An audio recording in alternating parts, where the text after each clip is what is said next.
Hi, I'm Leo Lustig from Nadlan Capital Group. Stay with us for the next few minutes to gain clear professional advice that supports your property investment goals and makes your financing process smooth and reliable. For nearly 3 years, the U.S. housing market has been held in place by one powerful force, the mortgage lock-in effect.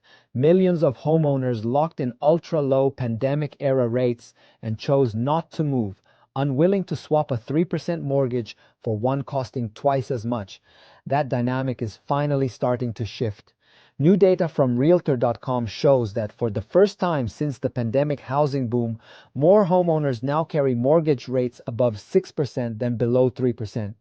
It's a subtle milestone, but one that could have meaningful implications for housing supply as we move deeper into 2026. What's driving the change isn't rates themselves, but behavior.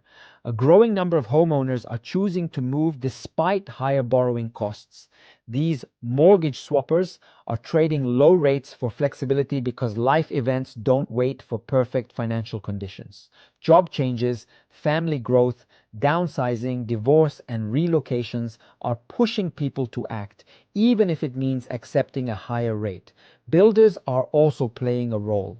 Over the past 2 years, aggressive incentives like rate buydowns and seller credits pulled many buyers into new construction, placing them in the 4% to 6% range. Over time, that expands the pool of owners who are no longer locked into ultra-low mortgages, making future moves easier. This matters because inventory doesn't rise when people want to sell. It rises when selling becomes tolerable.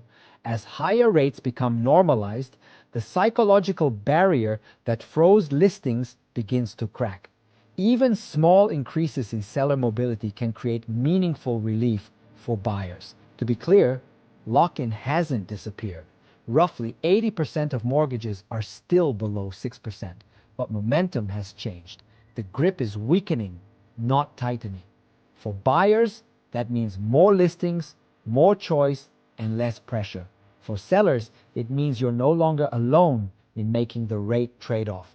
And for the market overall, it signals a slow return to normal movement. The housing market isn't breaking free overnight, but it is learning to move again. For direct financing consultations or mortgage options for you, visit Nadlan Capital Group. Contact us today for a tailored consultation where our expert advice turns potential into profitable reality.